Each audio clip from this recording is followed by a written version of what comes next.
नमस्कार बच्चों, मैं Sudha Gupta from Raghu international school. आप हम मुझे तो जानते ही होंगे क्योंकि आप और हम पहले भी मिल चुके हैं। अब आप में से कोई न्यू स्टूडेंट है तो आप मुझे जान लीजिए, मैं आपकी हिंदी की टीचर हूँ। तो हमने जैसा कि जो न्यू स्टूडेंट आए उसका तो मुझे मालूम नहीं है कि उन्होंने क्लास ली थी कि नहीं ली थी, लेकिन बाकी जो मेरे पुराने स्टूडेंट है जिन लोगों ने अप्रैल मंथ में क्लास ली थी हिंदी की, उनको अभी तक ये वाली जानकारी मालूम होगी कि हमारी कौन सी बुक चल रही है। जैसा कि बुक्स आपकी मार्केट में आ चुकी है तो आप लोग से एनसीईआरटी बुक हिंदी की ले लीजिए, बसंत भाग 2। जैसे कि हमारी फर्स्ट हिंदी है बसंत भाग 2 और इसी की जो दूसरी पूरक उत्तर पुस्तिका जो हमारी चलेगी, पूरक पुस्तक पाठ्य पुस्तक, वो चलेगी बाल महाभारत कथा। ये हमारी दोनों बुक्स हैं, एक ये फर्स्ट बुक है, ये सेकंड बुक है। तो ये दोनों बुक्स मार्केट में आ चुकी हैं, तो आप ये बुक्स ले लीजिए। और जैसा कि आप सभी जानते हैं कि कल से हमारी ऑनलाइन क्लास स्टार्ट होने वाली है यूट्यूब पर। जैसे कि हमने पहले क्लास ज्वाइन करी थी, वैसे ही मैं आपसे निवेदन करती हूँ, आग्रह करती हूँ कि आप सभी को क्या लेना है, यूट्यूब पर आपको ये जो वीडियो शेयर की जाएंगी उनको आपको देखना है। और देखते समय आपको अपने साथ में क्या क्या सामग्री रखना है वो भी जान लीजिए। सबसे पहले तो आपके पास होना चाहिए पुस्तक के बाद आपके पास होना चाहिए एक कॉपी जिसमें हम नोट कर सकते हैं, और उसके साथ होना चाहिए एक पेन।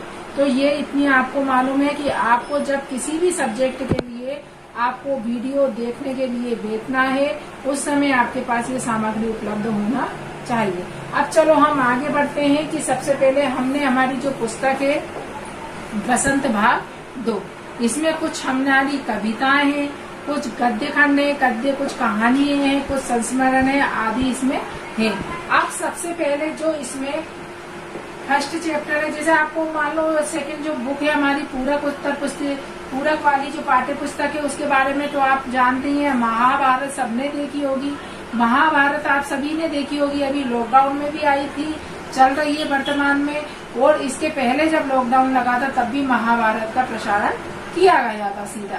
तो महाभारत बाल महाभारत कथा के बारे में तो आप सभी जानते हो कि महाभारत का मतलब उसमें वो सारे छोटे छोटे किस्से हैं, छोटे छोटे वो दिए गए हैं टॉपिक जिनके बारे में आपको मालूम है। जैसा सबसे पहले भीष्म पितामह वाला दिया गया है, गंगा पुत्र वाला दिया गया है, और भी लाख का महल वाला दिया गया। मतलब उसमें पांडवों के बारे में पूरी विस्तृत जानकारी आपको प्राप्त होगी। महाभारत में जितने भी उसमें अध्याय आए महाभारत के बारे में, उन सबकी आपको जानकारी महाभारत बाल महाभारत में प्राप्त होगी। तो इसमें तो आपको सभी को मालूम चल जाएगा कि बाल महाभारत कथा में क्या है। यहाँ पर जो महाभारत में छोटे छोटे टॉपिक थे, छोटी छोटी कहानियां थी, उनके सभी के बारे में बताया है। सभी का यहाँ पर अच्छा सुंदर तरीके से यहाँ पर वर्णन किया गया है। अब इसके बाद हम आगे चलते हैं। जो हमारी मेन पुस्तक है वो है बसंत भाग 2। अब बसंत भाग 2 में कुछ जो प्रश्नोत्तर आए हैं वह भी बहुत अच्छी तरीके से आए हैं, छोटे रूप में भी आए हैं, कुछ बड़े रूप में भी आए हैं। तो इससे आप विचलित ना हो कि भाई ये वाला प्रश्न का आंसर ये है कि इस वाले प्रश्न का आंसर ये है।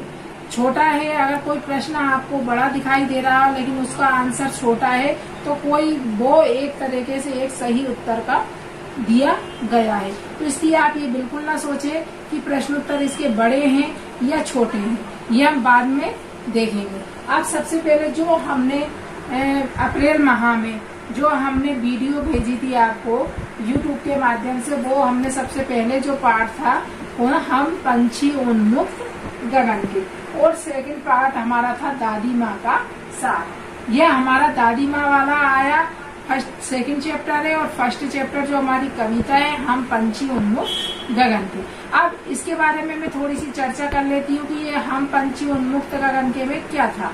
हम पंछी उन्मुक्त गगन में था कि यहाँ पंछियों के माध्यम से ये बताया गया है, या पंछी अपनी पीड़ा को दर्शा रहे हैं कि हम खुले आसमान में पंछी हैं, जो हम खुले आसमान में उड़ना चाहते हैं, हमें आप आपके पिंजरे में कैद नहीं करो, हम पिंजरे में बंद होकर नहीं रहना चाहते। जिस तरह से अगर हमें भी कोई हमें भी कोई इंसान, या जैसे अभी आपने कोरोना काल में देखा, हम लोगों को घरों में कैद होना पड़ा। हम कैसे उसमें हो गए कि अगर हम 1 महीने के लिए घरों में हमें कैद कर दिया गया तो हमारी क्या स्थिति हो गई। हम घर से कहीं बाहर नहीं जा पा रहे थे, किसी से मिलना जुलना, शादियों में जाना सब खत्म हो गया था। यही हालत उन पंछियों की है जिनको हम एक पिंजरे में रख लेते हैं। अब जैसे आपने देखा होगा खुले आसमान में जो पंछी उड़ते हैं वो कहाँ पर, कहीं भी किसी भी पेड़ पर जाकर इस डाली से उस डाली पर चलते, आपने देखा होगा कभी पंछियों को पानी पीते हुए, नदी बह रही है उसी में से पानी पीते हैं वो। तो वह यही कहना चाह रहे हैं कि हमें खुले आसमान में जीने दो। जब ईश्वर ने हमें भी आजादी दी है तो उसका हमें लाभ उठाने दो, हमें इस बंद पिंजरे के अंदर मत रखो। तो इस कविता के माध्यम से यहाँ पर उन्होंने समझाया है कवि ने। अब सेकंड था दादी माँ का साथ। अब जो पार्ट 2 था उसमें दादी माँ के बारे में बताया है। लेखक अपनी दादी माँ से बहुत प्यार करता था और लेखक की दादी भी उनको क्या बहुत विशेष स्नेह करती थी। जब वो गाँव जाते थे तब वो उनका बहुत ध्यान रखती थी। जब वो बीमार हो जाते थे तो उनकी बहुत सेवा करती थी। कौन करती थी उनकी सेवा? उनकी दादी। लेकिन अचानक क्या हुआ, एक दिन उनकी दादी चल बसी मतलब वो शांत हो गई, मतलब वो ईश्वर के पास चली गई। तब वो लेखक उनकी जो बातों को याद करके बहुत दुखी हुआ। दादी माँ की मेरे लिए ऐसा करती थी, मतलब मेरी जब तबीयत खराब होती थी तो जब सबसे ज्यादा सेवा दादी माँ करती थी।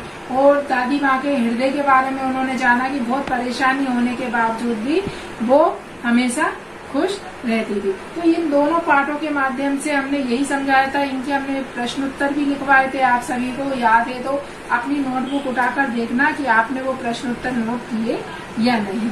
तो यहाँ पर हम आज कल से आपकी न्यू वीडियो स्टार्ट होने वाली है। तो आप इन दोनों जो पार्ट 1 है हमारा और पार्ट 2 है, इन दोनों को अपनी जो पुस्तक आपने नोटबुक बनाई होगी, जो आपने हिंदी की कॉपी बनाई होगी, उसको रिवीजन करना। इसके बाद हम अगली वीडियो लेकर जल्द आएंगे आपके सामने। जय हिंद, जय भारत।